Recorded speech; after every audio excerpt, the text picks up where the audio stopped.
We have another Jump Force video today. It is called The Inevitable Death of Jump Force. It was made by Flame Hunter. I'm not familiar with this dude's content, but he talking about Jump Force. Jump Force been long dead, but I'm still listening and playing it. So I want to know what his thoughts on the matter of the game itself. So without further ado, let's get busy. After 4 different crossover fighting games, Shonen Jump was prepared to make waves with their latest crossover 3D arena fighting game, Jump Force. A game that was meant to be a celebration of Shonen Jump's history for their 50th anniversary.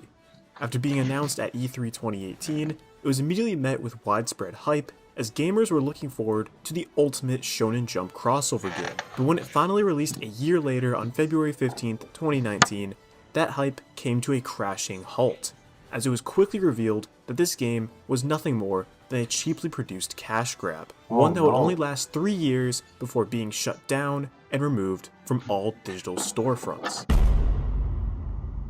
But the first time this game came out, I was hyped. I didn't get the game, but I knew a friend who had the game back then. We were playing it like here and there in spurts. All the fighting games we had, this game was like a game that we played for a couple hours, but then we go back to like the old Naruto Ninja Storm games. We'll play some Blaze Blue Cross Tag, but I ain't gonna lie, the memory of this game was pretty fleeting, especially like I didn't play with all the characters, but a few. I mean, it was fun for like a good 30 minutes or more. But after that, I always wanted to play some other games. And unfortunately, the controls in other games like Not Those Storms were better in comparison to Jump Force. The creativity, the style, the freaking mechanics of Storms dwarfed this game by miles upon miles, man. So Jump Force was okay to say the least, but eventually we able to see the reality of the game itself, which was like not that good. Jump Force was revealed during Microsoft's E3 2018 presentation. No, I remember this stuff. Okay, let's cut this. All right, this is the part I was talking about earlier. This is J Star. Received fairly mixed reviews. One Piece Burning Blood also received mixed reviews, so going off of Spike Chunsoft's record, it seemed like Jump Force would most likely receive mixed reviews as well. However, It sucks, bro. It sucks because I played a little bit of Burning Blood, played some J Stars back then a little bit, but it was like revolutionary, man. It was something. It was something. It really was something. Unfortunately. But let's go back to fudge. Let me see this. That Jump Force, bro. Y'all see that? The Metacritic. All low scores. 56 is mid. Generally unfavorable. Straight mid. Damn, man. user score of 4.4. While this does Favorably factor mid. reviews of all dates Oh my into gosh. account, it's still reflective of the overall sentiment regarding Jump Force at release. It Yeah, was meh. yeah, This but overwhelming still. sense of mediocrity was the result of a number of factors: lackluster gameplay, an underwhelming story mode, a poor character roster, and an overall sense of cheapness, each of which Yeah, I mean, the holy sense of like picking characters for like a free for all game is gonna be staggering, to say the least. Um, the guys behind these games will only pick the most popular character for each series pulling up, even though they should have like been in the mix, like right off the back. Like for example, Mataros was still popular. People don't play him, but he got revealed to be DLC, which left a lot of bad taste in people's mouth. I think it was like around 2018 that happened, and it was a stupid decision overall. So stupid, so dumb. It makes zero sense. Like you gotta put a freaking price. I think it was 2019. I think it was 2019. Yeah, my bad. 2019, Mario pulled up, and Kaguya was there before Mario, which is so stupid because she was like the final boss. Like, who cares about? No one cares about Kaguya like that. She was a random boss, random villain that no one cared about until like the very last arc of the series, which is stupid. Kishimoto was not hooking with her, man. None whatsoever. And after a while, they have more characters pulling up. Characters should have been in the game right off the back. Like, hello? They put in All Might and Bakugo later on. It's like, well, gee, that made no sense. They should have been day one. Day one.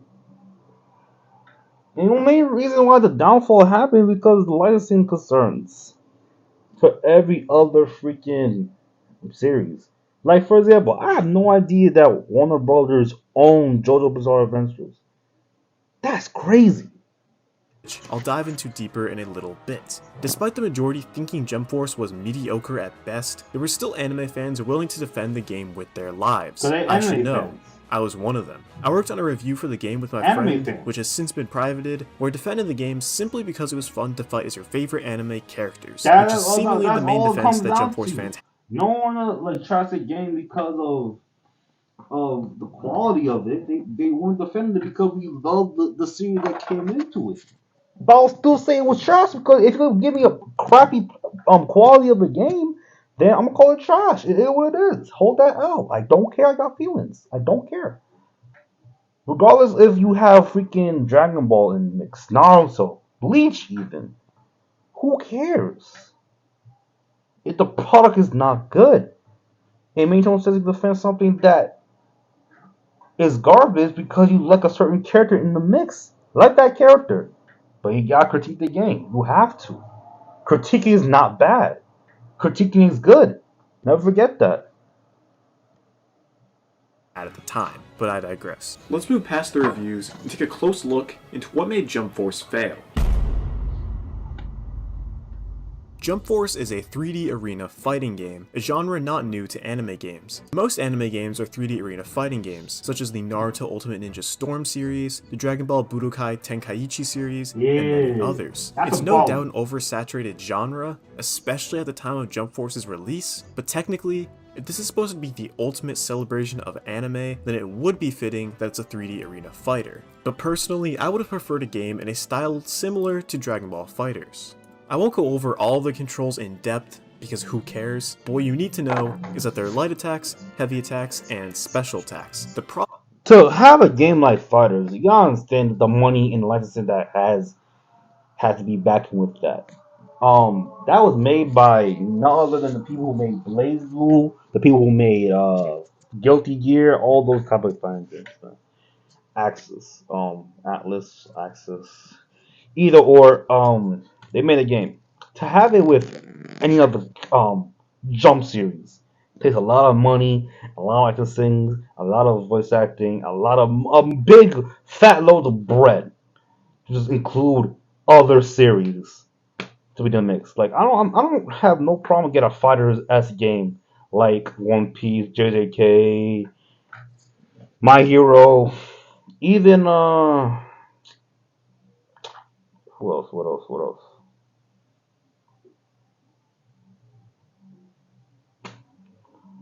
Um, Undead Unluck. I don't mind that either. That'll be cool. But it's the money, dude. It's like who wants that? You gotta need an audience to know that they want a thing like that. Before you gotta dive deep first and like who wants it type beat. Because trust me, things not gonna go well for you. With these attacks is that they feel exactly the same no matter what character you're playing. The light attacks are just a string of basic attacks that you can use by mashing a button. Yeah. Heavy attacks are the exact same except slower and deal more damage. Weird. And special attacks are where you would think that there would be more variety, but there really isn't. While every character technically has 3 different special attacks and an ultimate, their special attacks are basically one of 3 options. A big projectile, a dash attack that gets a cinematic close-up on contact, or a counter. And every character has some combination. Yeah, I do that for every character The too. ultimates have more variety and look pretty cool for the most part, except the frame rate noticeably drops during some characters. The most That's obvious bad. being Naruto's. There are also Yeah, awakenings that's where terrible. some characters will change appearance, but not all of them. The main problem with this fighting system is its simplicity. There's nothing deeper to learn, no mechanics to really explore. There's a And that's not even the. That was like the whole point of it. Is that how you gonna bring everybody to the mix on the same level, low entry, low effort, without trying to like diversify from every other character. Um, Everybody played the same, closely the same. Not really though, but good enough that it is. That's what the companies and band I want to try to like make out of Jump Force. It's just like have everyone play, have some dumb fun, and that's pretty much it. They'll have like a big deal, have in-depth character mechanics to like try to be excellent and master in the game. There's no point. You're gonna get bored with it, and people just gonna like, whatever, man. It's a cool game, but who cares? It what it is. Stamina meter that allows you to dash out of enemy combos that you have to manage. You have to charge up your special meter. Yeah, that's practically as deep as it goes. Overall, there's just nothing exciting or unique about this gameplay system. You can get through this game by just button mashing and spamming abilities. There's barely any room for strategy or combos. Spike Chunsoft took an incredibly safe route when developing this, which led it to be janky and dull, meaning that there's no room for competitive play whatsoever. While gameplay is of course the foundation of any video game, some games are able to get by with lackluster gameplay because of their incredible story modes. However, Jump Force does not fit that description at all. Garbage. Not good.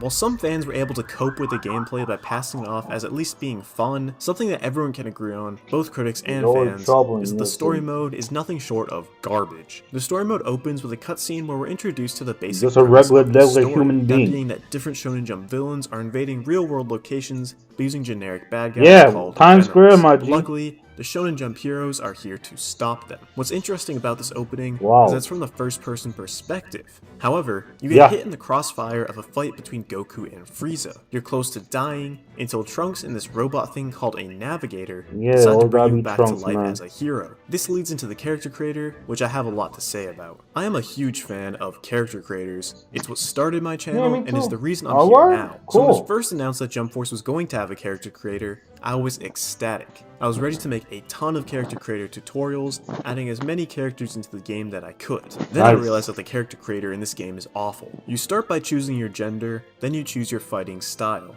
At launch there were only 3, one for each of the big 3, Goku, Luffy, and Naruto. They all play exactly the same, but look slightly different in game. Tragic. A little while after launch they added a sword style, but no option. Tragic, because Bleach is like, should not be excluded from the big 3. Goku should not be in the big 3. He should be on his own thing. It should be on his own thing. It makes sense. But, I don't know, man. Loki, Shonen Jump has a lot of beef with yeah, a lot of beef with Bleach creator, man. I don't know what they do to these dudes, man. I have no idea. Tragic.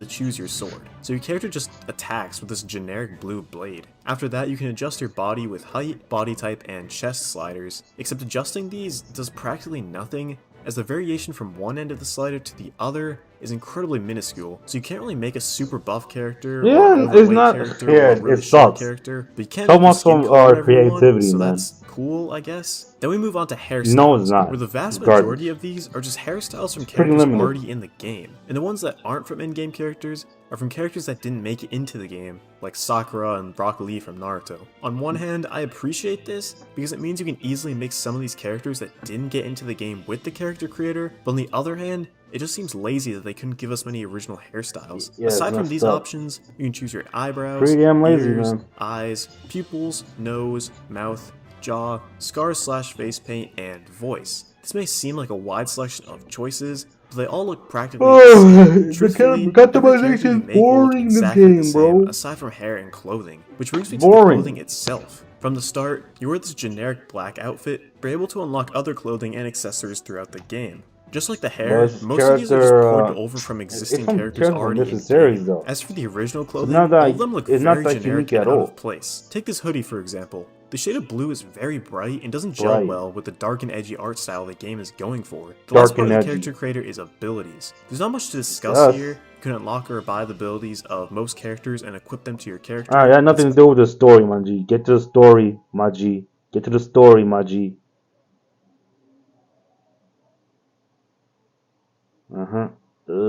Alright.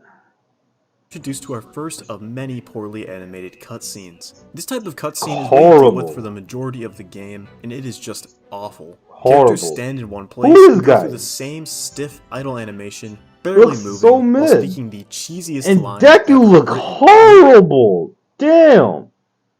Look at Deku, bro. Let me see this. Sheesh.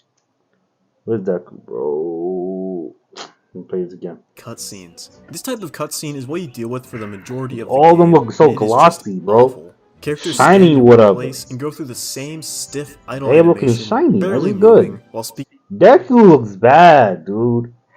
Look very closely, dude. Look like a action figure in a game. Gosh, it's terrible. The cheesiest lines ever written. We're then transported to Umbra's base, the home base of the Jump Force, a team of various different Shonen Jump heroes dedicated to fighting back against and defeating the Venoms, and now you get to join their team. A lot of exposition goes on in this scene, and it's really not worth me explaining. All you need to know is that Shonen Jump villains have teamed up and turned people into evil Venoms using cubes, which are just MacGuffins, and are plotting to take over all of the real world. There are also a couple of original villains that are working behind the scenes to also take over the world. It's a really generic story that's used in almost every crossover fighting game story mode. It would be passable if the game's structure and gameplay made up for the weak story mode, but it doesn't. I already explained how the gameplay is mind-numbing button mashing, but the structure of the story mode really hammers that in. The general gameplay loop of the Jump Force story mode goes as follows. You accept a mission from an NPC, you go through a slow loading screen. You watch a cutscene, you go through a slow loading screen. You have a generic battle, you go through a slow loading screen. You watch another cutscene, you go through a final slow loading screen, and now you're done. This story mode is a slog to get through. It's incredibly repetitive, it's just the same normal battles over and over, the cutscenes are lackluster. Hold up. Yo. Shoot.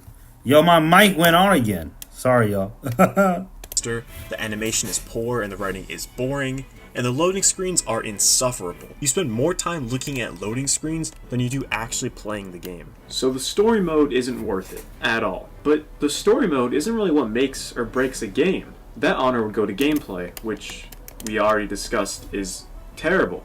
However, the main defense in favor of Jump Force is that it's at least fun to duke it out as your favorite Shonen Jump characters. But somehow, Bandai Namco even messed that up. Talk about the character roster. With 40 playable characters, but received a free update talk about it. 3 characters, as well as 14 DLC characters, for a total of 57 playable characters. For context, Jump Force's predecessor, J-Stars, had 39 playable characters, so comparing launch rosters, they had roughly the same amount, which may seem like a good thing, but it really isn't. J-Stars released 5 years before Jump Force. They actually have characters that no one knew about in the game. Series from all eras of Shonen Jump, like as well as each character feeling and playing differently from one another. Like Toriko! Yo! Toriko was the rule, bro! Yo!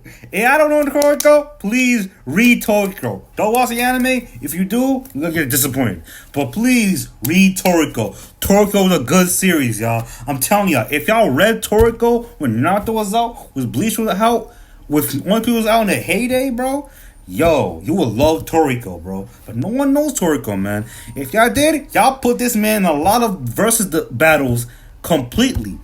This series, at the very end, these guys are at least planetary to star level, man. Yo, I'm talking about these characters could potentially compete with Namek Saga characters, bro. Namek Saga characters, bro. Come on, dude. Jump Force has 16 different series represented in-game, whereas J-Stars had 32 different series. Granted, some of those series were from support-only characters, but the numbers don't lie. Looking at Jump Force's roster, it's mainly composed of characters from Dragon Ball, bro. a couple of new gen series, and a couple of old gen series, including DLC. Naruto has 6 characters, Dragon Ball has 7 characters, One Piece has 7 characters. Wait, 7 characters? Goku, Vegeta, Trunks, Frieza, Piccolo, Cell. What was the other character? Yeah, like the most popular characters get the most of the characters he got. Crazy. Bleach has 7 characters. J-Stars limited a series to having 4 characters at most. And even then, only one series. Is that Boruto? Well, they bled Boruto. Boruto, what? I heard about Madara. Wait, where's Madara at? Madara supposed to be here. gosh, whatever. That was One Piece. Because of this strict rule, they're able to include a variety of different series, including popular Not old enough. and new series that Jump Force didn't get to include, like Assassination Classroom, Psyche K, and Gintama, just to name a few. Jump Force, Gintama's on the other okay. hand, crowded their roster with so many characters from the same series that they had no room for other lesser-known series. It feels less like a celebration of Shonen Jump, The most more of a popular celebration of characters. Naruto, Dragon Ball, One Piece, and Bleach. And I didn't even mention Literally the most popular characters going on in the series, bro. Yeah, so nobody gonna care about no Toriko or less of that or Doctor's, not Doctor Slump. Nah, but that's Akira Toriyama's work right there. Not even Toriko, not even Toriko again, not even Rurouni Kenshin again. No, they have Rurouni Kenshin. What I'm saying, not even Gintama. Who cares, bro? But I think J-Star is fun. that those 3 free update characters Jump Force received were Jump Force original characters. They couldn't even be bothered to give any new free characters away, so they just turned characters that were already bosses in-game into playable characters. I guess if you're a fan of the Big Four, then this is a good roster for you, but it just isn't a proper celebration of Shonen Jump's No, it's not. history, It's and terrible. they exclude a number of series that are represented in past Shonen Jump crossover. They has a lot. They have a lot of characters to include. But one thing people gotta understand is that whoever owns the certain series, they have to say if it has a go with it or not. They're not gonna see all the characters from the past to be pulling up like that. Unless they want to pay some big green, some moolah. They ain't gonna pay for that. So they're gonna pay who people know, who people want to get into the mix with. What's popular now, what's trending. They don't care about the old stuff like that. We live in an era that the old stuff is only acknowledged if it's still popping today. Y'all know Rurouni Kenshin? No one's talking about like that. Unless the remake. The remake is not remake. Remaster, remake, whatever. Is out. You know Gundam? That's not popping right now. Not anymore. I don't see no. Even though Gundam is iconic, they ain't talking about no Gundam. That's for sure. What else? Yu Yu Hakusho also iconic, so there's that. So whatever happens, happens. You know what I'm saying? Games. Moving past my previous 3 points, Jump Force just can't shake off this overall feeling of cheapness. Cash grab. I may throw the word cash grab around lightly, but No, there's no, the denying DLC was that like Jump the Force biggest one. is a Let's cash skip a little grab. bit. I don't have a confirmed Now, you source see Madara for right this, here? but Jump- Madara was not in the base roster, which is stupid at best. Really brain dead to have this dude as DLC and not base roster.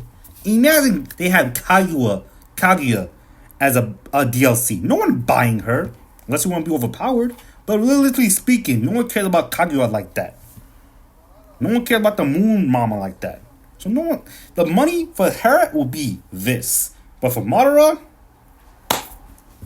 you already know. Force was supposedly in development for 3 years prior to its announcement at E3 2018, meaning it was developed in about 4 years. I'm not going to pretend I know anything about game development, because I don't, Me but I either. do know that Super Smash Bros. Ultimate took 2.5 years to develop, roughly half of Jump Force's development time. Obviously, the Smash Bros. Team was larger Yeah, I and don't had a know this guy larger right budget, there, man. but even with a 2-year difference, it blows That Jump guy's Force out of Kashi's the fighting, I don't know water. him at Jump all. Force is just chock full of cut corners, bugs, and glitches. Yeah, like that's how you sum her up, man.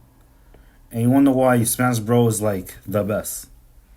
Awards. Jump Force received DLC for 3 years following the game's launch. in Wow, hopes of DLC. earning See back this? player Who cares? base. But the numbers never reached launch numbers. Yeah, It wasn't so see, until they announced they the put game in was being Gaara? shut down. The announcement came on November No 10th, one 2024. Jump Force was to be cares. removed from digital stores on No February one 8th, 2022, cares. and the online servers will be shut down on August 24th, 2022. With this announcement, numbers on Steam charts reached an all-time high with 4,408 players. people in gonna play October until 21, they and die. slowly decreased until it was a measly 367 in February 2022. Despite most people's misgivings during its launch, it seemed that the game's death was still a moment of sadness. I thought it was quite sad, mainly because of the wasted potential that was Jump Force. They got Jump that Force money. was a They mistake. couldn't sustain A it. blunder on account of Bandai and Spike Chunsoft. What was meant to be a Complete and utter celebration for Shonen failure. Jump's 50th anniversary was nothing more than a soulless cash grab meant to appeal to the masses. It had some rather problems, than I ain't gonna actual lie about fans that. of Shonen Jump. Jump Force It had is a lot not of the problems. Shonen Jump crossover game we deserve. A lot of I have no problems. doubt that Shonen Jump will attempt another crossover game, but I can only hope that they'll learn from the mistakes they made and Yeah. make the Shonen Jump crossover game Just do that it better. truly deserved. Literally, do just do better. W video, man. Well informative. Good stuff. Let's some stuff out here and there. Myself, but I understand where the money comes from by promoting certain characters and series. Yeah. I'm still planning on getting Jump Force, but gotta be some time. When I feel like playing some more stuff. So that's just me. Tell me talk about Jump Force. Do you guys still want to play, even though it's done, even though it's dead? Because you can still play with your people, your fans, your friends, family members, who cares? If it's one, turn me up. Gotta be safe, easy. Game's over. For a little bit, but after a while, and be chilled.